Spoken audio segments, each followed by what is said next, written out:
का बहुवचन क्या होगा, और कान का देखिए यहाँ पर बहुवचन बताया जा रहा है। बहुत बढ़िया कह रहे हैं, कान का बहुवचन तो कान ही होता है, बिल्कुल सही बात है। हाँ हाँ बिल्कुल बिल्कुल, यहाँ पर देखिए बिल्कुल सही जवाब है। अगला प्रश्न बताइए, चट्टान का बहुवचन शब्द यहाँ पर क्या होगा। हाँ यहाँ पर देखिए आपको बताना है चट्टान का बहुवचन शब्द यहाँ पर क्या होगा। आपको जवाब देना है, क्वेश्चन नंबर सेकंड का आंसर क्या होगा। और यहाँ पर भी देखिए जवाब आ गया, कह रहे चट्टान का बहुवचन चट्टाने होता है ना। ऑप्शन नंबर यहाँ पे क्या होगा, सी नंबर बिल्कुल करेक्ट आंसर आपका यहाँ पर होगा। नेक्स्ट प्रश्न बताइए, और यहाँ पर देखिए आपको बताना है भारत में ज्ञानपीठ पुरस्कार पाने वाली प्रथम महिला कौन थी, है ना। यहाँ पर देखिए आपको जवाब देना है, राइट आंसर यहाँ पर क्या होगा। चलिए क्वेश्चन नंबर देखिए 3 नंबर का आपको जवाब देना है। सभी लोग इस प्रश्न का कमेंट करिए, यहाँ पे राइट आंसर आपका क्या होगा। चलिए यहाँ पर कमेंट करिए राइट आंसर क्या होगा। भारत में ज्ञानपीठ पुरस्कार पाने वाली प्रथम महिला कौन थी। देखिए काफी लोगों का अलग अलग आंसर आ रहा है। पहली महिला पूछा गया है, ध्यान दीजिएगा इस प्रश्न का आंसर। आप लोगों ने, काफी लोगों ने अलग अलग आंसर दे दिया, क्या बात है। काफी लोग आंसर अलग अलग आ रहा है, इसका मतलब सही तो एक ही होगा, है ना। तो काफी लोग अलग अलग आंसर कैसे आ गए। देखिए यहाँ पर आपका आंसर होगा आशा पूर्ण देवी, विकल्प नंबर जाएगा ए नंबर के साथ। ठीक, सॉरी ए नंबर कह रहे हैं, आशा पूर्ण देवी कहाँ लिखा है, सी नंबर। सी नंबर के साथ जाएगा। आशा पूर्ण देवी जो है भारत से यहाँ पर बांग्ला भाषा की कवित्री उपन्यासकार थी, याद रखिएगा। और इन्हें 1976 में, ठीक है ना, पुरस्कार मिला था, याद रखिएगा। हाँ बिल्कुल सही है। देखिए यहाँ पर ज्ञानपीठ पुरस्कार प्राप्त करने वाली पहली महिला 1976 में, बिल्कुल सही है, 1976 में सम्मानित किया गया था। आंसर आपका यहाँ पर बिल्कुल सही है, ऑप्शन नंबर यहाँ पे सी आपका होगा। बहुत लोग यहाँ पे ए और बी मान रहे थे, है ना, तो ए और बी वाले विशेष ध्यान रखिए। ऑप्शन नंबर यहाँ पर क्या है, सी नंबर है। अगला प्रश्न बताइए, जो देखने योग्य हो वाक्यांश के लिए एक शब्द यहाँ पर क्या होगा। जो देखने योग्य हो, है ना, यहाँ पर बता रहे हैं द्रष्टव्य और दर्शनीय दोनों होगा, है ना। बिल्कुल सही है, 4 नंबर का यहाँ पर क्या होगा, सी नंबर होगा। ठीक है, दोनों का मतलब यही होता है, जो देखने योग्य हो। ऑप्शन नंबर सी लगाएंगे, द्रष्टव्य भी है दर्शनीय भी है, दोनों लगाएंगे। जैसे जैसे अंधेरा रिक्त स्थान है, हमें आगे बढ़ने में कठिनाई होने लगी, यहाँ पर क्या होगा, जैसे जैसे अंधेरा निकलता गया, निकलता गया, चढ़ता गया, आता गया या फैलता गया। तो 5 नंबर का बता रहे हैं कि फैलता गया, 5 का डी होगा। हाँ बहुत बढ़िया, बिल्कुल सही जवाब है। अगला प्रश्न बताइए, अतिशय के क्षणों में आंसू अनायास टपक पड़ते हैं, है ना। अतिशय, अतिशय लिखा हुआ है, तो आंसर बताइए यहाँ पर क्या होगा। तो यहाँ पर होगा अतिशय हर्ष के क्षणों में, है ना। हर्ष के क्षणों में यानी खुशी, हर्ष के क्षणों में आंसू अनायास टपक पड़ते हैं। विकल्प आपके यहाँ पर बी नंबर बिल्कुल सही है। बंदूक एक उपयोगी क्या है, बंदूक अस्त्र होता है कि शस्त्र होता है, बताइए 7 नंबर का जवाब क्या होगा। बंदूक अस्त्र होता है कि शस्त्र होता है। अब इतना आसान प्रश्न है, किसी गलत नहीं होना चाहिए। और 7 नंबर कह रहे हैं, कह रहे हैं अस्त्र होता है। चलिए बताइए, बंदूक अस्त्र होता है कि शस्त्र होता है। काफी लोगों के जवाब अलग अलग आ गए। देखिए अस्त्र जो होता है और शस्त्र, है ना, यहाँ पर देखिए काफी लोग के अलग अलग आंसर हैं। शस्त्र होता है, ठीक है ना। देखो अस्त्र क्या होता है, फेंक कर चलाया जाने वाला हथियार, फेंक कर चलाया जाने वाला हथियार अस्त्र होता है। शस्त्र क्या होता है, हाथ में पकड़ कर चलाया जाने वाला हथियार, जैसे तलवार आपका हो गया, है ना, बंदूक हो गया, ये सब क्या है, ये शस्त्र है। 7 नंबर का बी होगा। अब फेंक कर चलाया जाने वाला जो हथियार होता है उसे हम अस्त्र कहते हैं। जैसे धनुष बाण नहीं देखते अस्त्र, टीवी सीरियल देखा करते होंगे पहले, रामायण महाभारत, है ना, तो उसमें सब अस्त्र चलते थे। अ- अगला प्रश्न बताइए, साहित्यकार की रचना करने की इच्छा कहलाती है, 8 नंबर बताइए। तो 8 नंबर का जवाब यहाँ पर क्या होगा, ए नंबर होगा। कह रहे हैं ट्रिक बात, सीधी सी बात है। जो देखिए, जो हाथ से पकड़ के आप चलाएंगे वो क्या होता है, हाथ से पकड़ के कोई चीज चलाएंगे, तलवार है, बंदूक है, हाथ से पकड़ चलाते हैं ना, तो वो शस्त्र हो गया। अस्त्र का मतलब है, आप मान लीजिए कोई धनुष बाण लिए हैं, उसको आप मार के तीर रहे हैं, तो सीधे वहां पे जाएगा, है ना, इस तरीके का होता है। फेंक कर चलाया जाने वाला मतलब कोई चीज फेंक के चलाते हैं, जैसे कोई चीज फेंकते हैं ना, तो फेंक के जब चलाएंगे तो वो आपका क्या होता है, अस्त्र होता है। चलो 8 नंबर का बताइए क्या होगा। 8 नंबर का आपका ए नंबर होगा, बिल्कुल सही है। हाँ भाई, इतना याद रखो, जो फेंक के चलाते हैं वो आपका अस्त्र होता है। चलो 8 नंबर का ए हो गया। अगला प्रश्न बताइए 9 नंबर। छंद का यहाँ पर सर्वप्रथम उल्लेख कहाँ पर मिलता है? चलिए यहाँ पर जवाब दीजिए। छंद का सर्वप्रथम उल्लेख कहाँ मिलता है?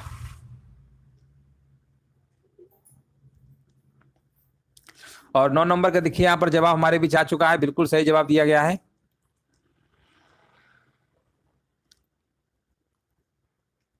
हाँ 9 नंबर का बता रहे हैं, डी नंबर होगा, बिल्कुल सही है। ऋग्वेद मिलता है। सबसे प्राचीन वेद कौन सा? ऋग्वेद है। रस में बताइए स्थायी भावों की संख्या कितनी है? यहाँ पर आपको बताना है रस में स्थायी भावों की संख्या कितनी है।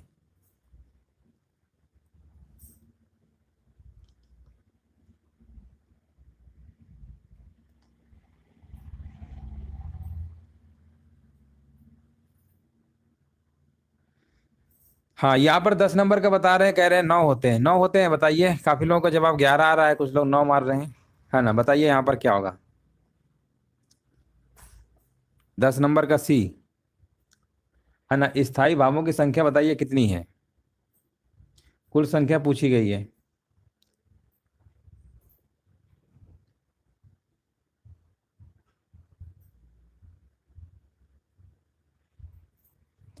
हाँ 9 मानी गई है, बिल्कुल सही बात है। देख लेते हैं किसका किसका आ रहा है। 10 का सी आ रहा है। 10 का सी, 10 का सी, 10 का सी, ठीक है ना। 10 नंबर का सी होगा। चलिए ऑप्शन नंबर यहाँ पे आपका सी नंबर होगा, ठीक है ना। ऑप्शन नंबर सी नंबर आप लगा दीजिए। चलिए आगे बढ़ते हैं। यहाँ पर बताइए सारी बीच नारी है, किनारी बीच सारी है, किनारी है कि सारी है कि सारी है किनारी है। उपरोक्त पंक्तियों में कौन सा अलंकार है? इतना आसान प्रश्न पूछ लिया गया है ना। ये तो प्रश्न हम लोगों ने बहुत पहले सुना होगा अच्छे से। कौन सा? संदेह अलंकार है ना। संदेह अलंकार है। अगला प्रश्न बताइए। यहाँ पर बताइए चर चर चरर मरर खुल गए, है ना। अरर रव स्फुटों में से कौन सा अलंकार है? 12 नंबर का बताना है। तो 12 नंबर में यहाँ पर क्या होगा? यहाँ पर अनुप्रास है, जब एक ही वर्ण की बार बार बारंबारता देखने को मिलती है ना। र वर्ण की आवृत्ति कई बार आपको दिख रही है, तो यहाँ पर अनुप्रास अलंकार होगा। अगला प्रश्न बताइए क्या भूलूं क्या याद करूं किस विधा पर आधारित रचना है? यहाँ पर देखिए आपको बताना है राइट आंसर क्या होगा।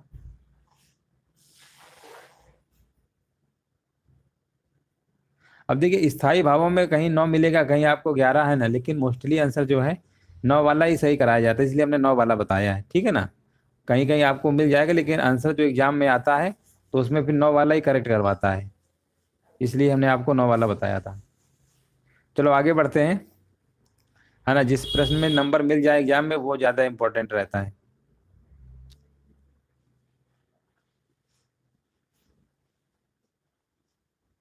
चलो आगे बढ़ते हैं। क्या भूलूं क्या याद करो किस विधा पर आधारित रचना है? यहाँ पर बताइए 13 नंबर का जवाब क्या होगा।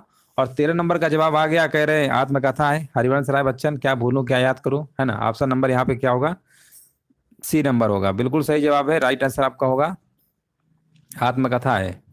दीप शिखा किसकी काव्य रचना है? यहाँ पर देखिए कमेंट करिए, सभी लोग कमेंट करते रहिए। अब वीडियो को लाइक शेयर भी कर दीजिएगा, है ना। यहाँ पर देखिए दीप शिखा किसकी काव्य रचना है? 14 नंबर का देखिए आ चुका है, कह रहे हैं महादेवी वर्मा बता रहे हैं। कॉन्फिडेंस देखिए कितना गजब का है। अच्छा बताइए महादेवी वर्मा का जन्म स्थान बताइए उत्तर प्रदेश के, यहाँ पर बताइए किस जिले में हुआ था, शहर में, है ना। महादेवी वर्मा तो उत्तर प्रदेश की है ना, यूपी की। बताइए कहाँ कहाँ से है। निम्न में से इलाचंद जोशी का नाटक कौन सा है? यहाँ पर बताइए 15 नंबर का जवाब यहाँ पर क्या होगा? इलाचंद जोशी का नाटक पूछा गया है, तो नाटक आपका यहाँ पर होगा सन्यासी होगा। गोदान सभी को पता है प्रेमचंद का है, ये मुंशी प्रेमचंद का है, ठीक है ना।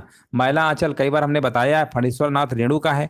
आषाढ़ का एक दिन धर्मवीर भारती का है ना। फर्रुखाबाद बता रहे हैं, बिल्कुल सही बात है, बिल्कुल राइट आंसर दिया गया है। अगला प्रश्न बताइए आपकी स्क्रीन पे है, और ये भी प्रश्न हमने बहुत बार कराया है, जिंदगी नामा किसकी रचना है? बहुत बार कराया है, और उम्मीद है इस बार भी आप लोग सही आंसर देंगे। उपन्यास है जिंदगी नामा, और 1979 में लिखा गया था, याद रखिएगा 1979 में लिखा गया था। आपसे पूछा गया है ये उपन्यास है, ये क्या है? उपन्यास है। और बताइए किसने लिखा था? रचना कृष्णा सोबती। हाँ हाँ रस वाला देख लिया, संचारी भाव वाला जो पूछ रहे थे आप, रस वाला बता तो दिया आपको, है ना। उसका आंसर जो स्थाई भाव वाला है, 9 वाला लगाइए कि नंबर मिलेगा। 11 का हो सकता है कहीं कहीं आपको दे दिया गया होगा, लेकिन 9 वाला आंसर आपका सही रहता है, ठीक है। 9 वाला आप देख लीजिए, कई जगह मिलेगा आपको। चलो आगे बढ़ते हैं।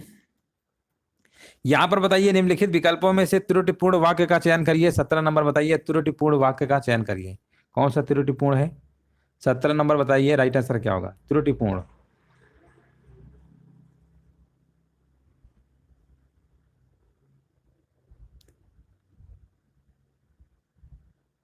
हम सब जा रहे हैं ना, ऑप्शन नंबर यहाँ पे सी वाला होगा।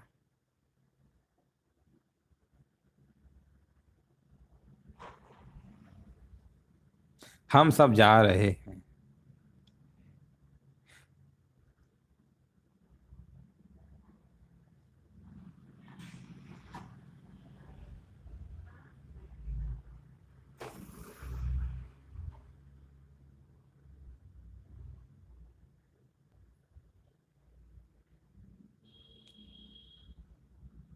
देखो त्रुटिपूर्ण का मतलब होता क्या है।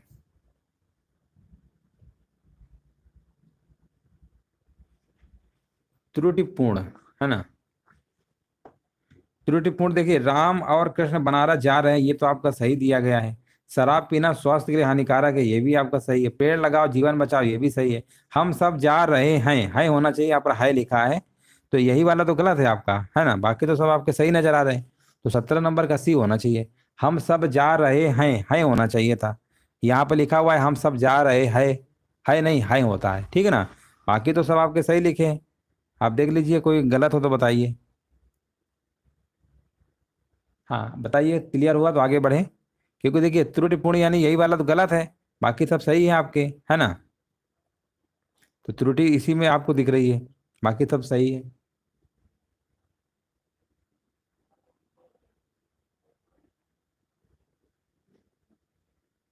चलिए क्लियर हो गया, आगे बढ़ते हैं। बताइए इनमें से शुद्ध वाक्य का देखिए चयन करना है, आंसर बताइए क्या होगा। शुद्ध वाक्य बताइए, लिखा हुआ है जंक फूड से मोटापा बढ़ती है, बीज अंकुरित होने वाली है, सीधी लकीर खींचना बहुत कठिन है, मेरे घर में तुम्हारे स्वागत है। अब देखिए यहाँ पर शुद्ध वाला बताना है, राइट आंसर क्या होगा, ठीक है ना। यहाँ पर देखिए आपको शुद्ध वाला बताना है, 18 नंबर का जवाब यहाँ पर क्या होगा। चलिए कमेंट करिए राइट आंसर क्या होगा। देखिए जंक फूड से मोटापा बढ़ता है, यहाँ बढ़ती नहीं, बढ़ता होना चाहिए था, बढ़ता है, ठीक है ना। और यहाँ पर लिखा है ना बीज अंकुरित होने वाली है, यहाँ पर होना चाहिए था बीज अंकुरित होने वाला है। और जो तीसरा विकल्प लिखा हुआ है यही वाला सही है, सीधी लकीर खींचना बहुत कठिन है। अब मेरे घर में तुम्हारे स्वागत है, ये भी गलत है, मेरे घर में तुम्हारा स्वागत होना चाहिए था। तो ऑप्शन नंबर यहाँ पे सी होगा, है ना। आगे बढ़ते हैं। निम्नलिखित में से शुद्ध वाक्य का चयन करिए, यहाँ पर बताइए शुद्ध वाक्य कौन सा है। 19 नंबर का देखिए आपको जवाब देना है, राइट आंसर क्या होगा, शुद्ध वाक्य का चयन करिए। हाँ बिल्कुल, देखिए करेंट कमेंट करते रहिए, 19 नंबर का बता रहे हैं। शुद्ध वाक्य बताइए यहाँ पर क्या होगा, मनुष्य के शरीर में स्थित आलस्य उसका सबसे बड़ा दुश्मन है ना, बिल्कुल सही, ऑप्शन नंबर डी होगा। जो औरत वहां बैठी है वह मेरी माँ है, ये किस प्रकार का वाक्य है आपको बताना है। जो औरत वहां बैठी है वो मेरी माँ है, ये किस प्रकार का वाक्य है, 20 नंबर बताइए। तो इसमें आपका दो वाक्य है, तो यहाँ पर मिश्रित वाक्य की काउंटिंग में होगा, मिश्रित वाक्य की श्रेणी में जाएगा, ऑप्शन नंबर सी होगा, 20 का सी बिल्कुल सही है ना। चलो आगे बढ़ते हैं। अगला प्रश्न बताइए, 21 नंबर बताइए यथा संभव में कौन समास होगा। यथा संभव में समास कौन सा होगा, हमने कई बार बताया है, यह अव्ययी भाव समास होगा, है ना। इसमें प्रथम पद प्रधान और अव्यय होता है ना, अव्ययी भाव समास होगा, बिल्कुल सही है। अगला बताइए परमेश्वर में कौन समास है। परमेश्वर में, परमेश्वर की अगर हम बात करेंगे 22 नंबर में, तो यहाँ पर क्या होगा, परम प्लस ईश्वर, है ना। यहाँ पर क्या होगा, कर्मधारय समास बता रहे हैं, बिल्कुल सही है। परमेश्वर में समास कौन सा होगा, कर्मधारय समास होगा। अध्यक्ष में उपसर्ग बताइए 23 नंबर में, तो कह रहे हैं अधि अभी, अध्यक्ष में अभी होगा कि अधि होगा, बताइए। अधि होगा, है ना। यहाँ पर डी ऑप्शन नहीं है क्या, देखो ये ऑप्शन थोड़ा मिस्टेक है, इसको अधि कर लीजिए, अभी लिखा है ना, यहाँ धा बना लीजिए, ठीक है ना, अधि होगा, क्योंकि अभी थोड़ा होता है, अध्यक्ष में अधि होगा ना, अभी अधि। तो इसको आप सभी लोग सही कर लीजिएगा, ठीक है ना। अधि उपसर्ग होगा, यहाँ पर आधा धा मतलब धा बनेगा, उसमें पीछे मंत्र लगेगी छोटी की अधि, ठीक है ना। अभी लिखा है, इसको अधि कर लीजिएगा। चलो 24 नंबर बताइए, सृष्टि का विलोम बताइए। सृष्टि का विलोम क्या होता है, आसान प्रश्न है, 24 नंबर। तो देखिए सृष्टि का विलोम क्या होता है, प्रलय होता है, ठीक है ना, प्रलय।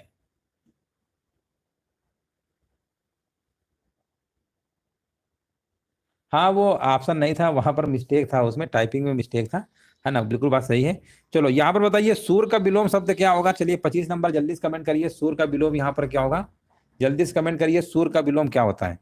अब सूर का विलोम आप लोग कहेंगे 25 नंबर का, जल्दी से कमेंट करिए, फिर हम आगे बढ़े। देखो कह रहे हैं भीरू होता है। अरे भीरू होता है, हम भी कह रहे हैं, कायर भी तो होता है, भीरू भी होता है, तो आंसर लगाना पड़ेगा डी नंबर। देखो कई बार क्या होता है कि जब दो ऑप्शन होते हैं तो बहुत सारे लोग क्या करते हैं, ये वाला ऑप्शन को नहीं पढ़ेंगे कि दोनों वाला तो नहीं दिया है, वो जो पहले दिख जाता है उसी को मार देते हैं। ऐसी गलती आपको एग्जाम में नहीं करना है, इस चीज को विशेष ध्यान रखिए।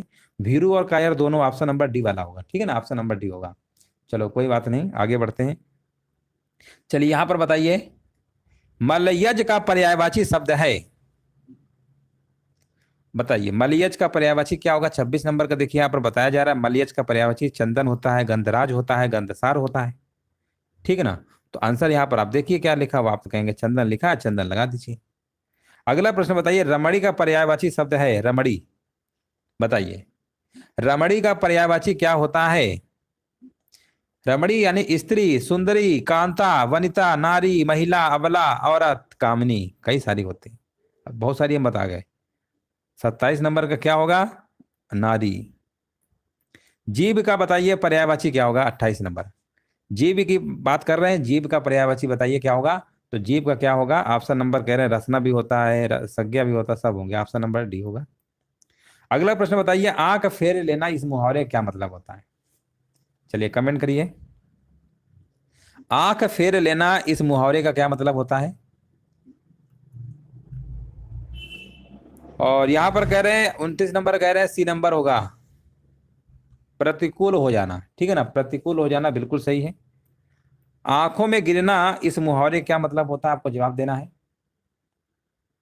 आंखों में गिरना मुहावरे का अर्थ होता है ना, बिल्कुल सही जवाब है। 30 नंबर का यहाँ पर जवाब आ गया है, कह रहे हैं सी नंबर होगा, सम्मान खो देना, है ना, सम्मान खो देना।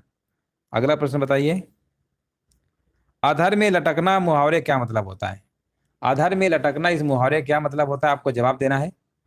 31 नंबर का जवाब आ चुका है, कह रहे हैं दुविधा में पड़ जाना, ठीक है ना, ऑप्शन नंबर सी होगा, बिल्कुल सही है। अगला प्रश्न बताइए अमचूर हो जाना, है ना, अमचूर हो जाना इस मुहावरे क्या मतलब होता है, 32 नंबर बताइए। तो देखिए अमचूर का मतलब होता है दुर्बल हो जाना। क्या होता है, दुर्बल हो जाना। जैसे आप परीक्षा का आपके पास तनाव है, प्रेशर है, तो आप लोग क्या है, दुर्बल, दुर्बल मतलब कमजोर हो जाना, अमचूर हो जाना, ठीक है ना, दुर्बल। ऑप्शन नंबर यहाँ पे क्या होगा, बी नंबर होगा। अब यहाँ पर देखिए कितना आसान प्रश्न पूछा गया, जिसके पास कुछ ना हो, जिसके पास कुछ ना हो वाक्यांश के लिए एक शब्द यहाँ पर क्या होगा, जिसके पास कुछ ना हो। 33 नंबर का देखिए बताना है, तो इसका आंसर क्या होगा, कुछ ना हो अकिंचन होगा, ठीक है ना, अकिंचन होगा, बिल्कुल बात सही है। अविधिक का मतलब होता है जो विधि के विरुद्ध हो, और अपरिमेय का मतलब होता है जो तौला या नापा ना जा सके, ठीक है ना। चलो आगे बढ़ते हैं। जिसका कोई कारण नहीं होता उसे हम अहेतुक कहते हैं। जिसे मारना उचित ना हो वाक्यांश के लिए एक शब्द बताइए, 34 नंबर।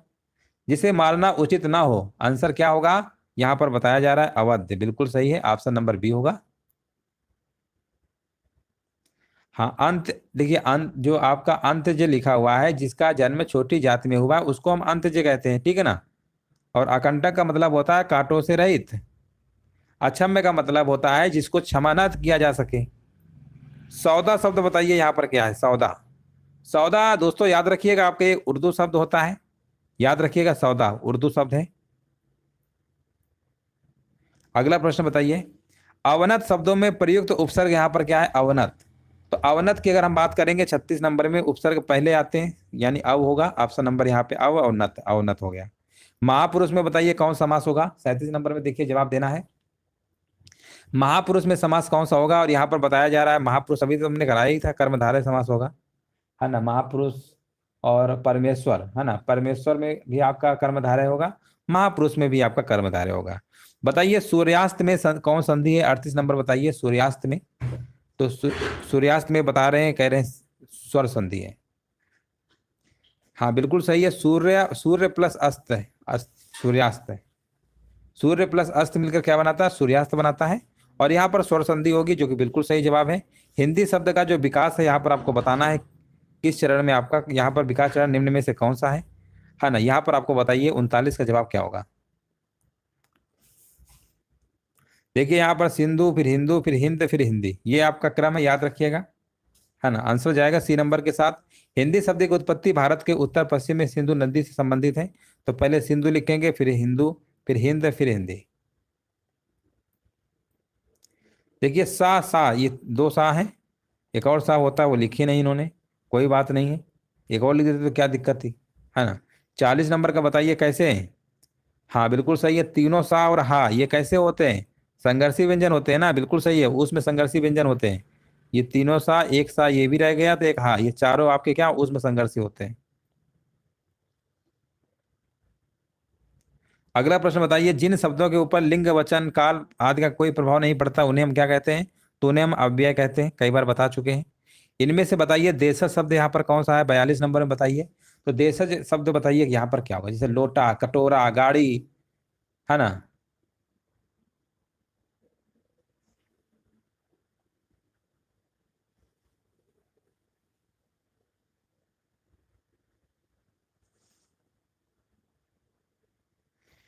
यहाँ पर क्या होगा, ठोकर होगा। ये सब आपके देशज होते हैं। अगला प्रश्न बताइए, वैभव का घोड़ा तेज भागता है वाक्य में अविकारी शब्द यहाँ पर क्या है, 43 का बताइए। तो वैभव का घोड़ा तेज भागता है, इस वाक्य में अविकारी शब्द यहाँ पर क्या है, तेज होगा, ठीक है ना, तेज। अन्वेषण शब्द बताइए किन दो शब्दों से मिलकर बना हुआ है, कई बार हमने कराया है, अन्वेषण का संधि विच्छेद करवाया है, क्या होता है बताइए।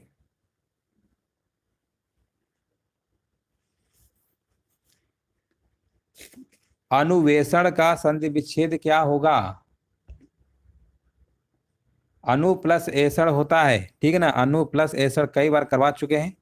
और आंसर देखिए यहाँ पर, देखिए किसका किसका जवाब आया है, देख लीजिए सभी का जवाब सही आ रहा है कि नहीं आ रहा है ना। अनु प्लस एषण बिल्कुल सही है। हाँ ऑप्शन नंबर यहाँ पे बी होगा, 44 नंबर का बी होगा। अगला प्रश्न बताइए, किस रस का स्थायी भाव शोक होता है ना, किस रस का स्थायी भाव शोक है, आपको बताना है। 45 नंबर का जवाब यहाँ पर क्या होगा, और 45 का बता रहे हैं डी नंबर, करुण रस। एक वचन में प्रयुक्त होने वाला शब्द बताइए यहाँ पर क्या होगा। तो सदैव एक वचन में, देखिए यहाँ पर सदैव वाला नहीं है, केवल पूछा गया एक वचन में बताइए कौन सा प्रयोग होगा।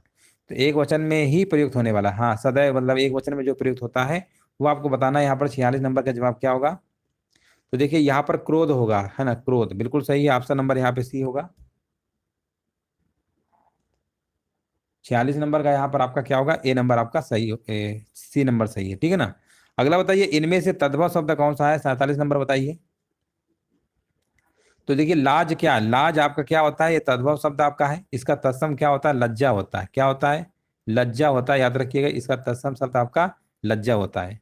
आपकी यात्रा शुभ हो, ये वाक्य कैसा है। अब देखिए आपकी यात्रा शुभ हो, ठीक है ना, ये कैसे होते हैं, ये इच्छावाचक के अंतर्गत आते हैं। इच्छावाचक यानी इच्छार्थक वाक्य। आपकी यात्रा मंगलमय हो, यानी इच्छा मतलब चाहे हमारी इच्छा है कि आपकी यात्रा मंगलमय हो, लोग बोलते हैं ना ये आपकी इच्छा, आपके जो यात्रा है मंगलमय हो, ठीक है ना, इच्छार्थक इच्छावाचक में आते हैं ये। निम्न में से पूर्ण विराम चिन्ह कौन सा है ना। पूर्ण विराम देखो कितना आसान पूछ लिया है, ऑप्शन नंबर बी होगा, है ना। अच्छा ये बताइए, ये वाला अल्प विराम है, और जब पॉइंट लगा के कामा लगाते हैं ये आपका अर्ध विराम होता है, ठीक है ना। अर्ध विराम अल्प विराम में बहुत कंफ्यूजन होता है, ये क्वेश्चन मार्क है, ये आपको पता है, ये योजक चिन्ह है आपका। निम्न में से बताइए विदेशी शब्द यहाँ पर क्या है, 50 नंबर में बताइए। तो विदेशी शब्द की अगर हम बात करेंगे तो यहाँ पर जो गलीचा लिखा हुआ है ना, गलीचा, ध्यान से देखिए, गलीचा, गलीचा दोस्तों ये अरबी भाषा का शब्द होता है। ये कौन सी भाषा का शब्द है, अरबी भाषा का शब्द है, इसलिए विदेशी शब्द आपका यहाँ पर बी नंबर आपका हो जाएगा, 50 नंबर का बी। तो चलिए इस तरीके से आपके जो टॉप 50 प्रश्न थे कंप्लीट हो चुके हैं। और ये डेली क्लास आपकी चलती है 8:30 पे चलती है, सुबह 11 बजे जीके जीएस की चलती है, 11:45 पे करंट अफेयर्स की चलती है, रात को 8:30 बजे आपकी हिंदी की चलती है। रीजनिंग क्लास भी आपको एक मिले, एग्जाम देते हैं क्लास को, यहीं से सारे टॉपिक कराए जाएंगे, जो भी दिक्कत हुआ करे, है ना। देखिए जो भी प्रॉब्लम हुआ करे, नंबर तो इसमें पड़ा ही है, बहुत लोग नंबर नहीं जानते, हेल्पलाइन नंबर हमारा कौन सा है, ये नंबर है, व्हाट्सअप नंबर है, जो भी दिक्कत हुआ करे इस नंबर पे मैसेज कर सकते हैं, कॉल कर सकते हैं, जो भी समस्याएं आ रही हो। अब Manoj study centre application download कर लीजिए, वहाँ पर पीडीएफ नोट्स वगैरह अवेलेबल है, उपलब्ध है, तो वहाँ से आप लोग पढ़ सकते हैं। मनोज स्टडी सेंटर एप्लीकेशन का नाम है, प्ले स्टोर में सर्च करिएगा मनोज स्टडी सेंटर, वहाँ पे आपको मिल जाएंगे, ठीक है ना। और बाकी कोई डाउट हो, कोई समस्या हो, तो इस नंबर पे आप व्हाट्सअप के थ्रू कॉल कर सकते हैं, वैसे भी कॉल कर सकते हैं, मैसेज भी कर सकते हैं, जो भी आपको लगे सारी चीज़ें यहाँ पर आपको अवेलेबल है। चलिए क्वेश्चन को यहीं से विराम देते हैं। सभी को धन्यवाद, सभी को जय हिंद, सभी को वंदे।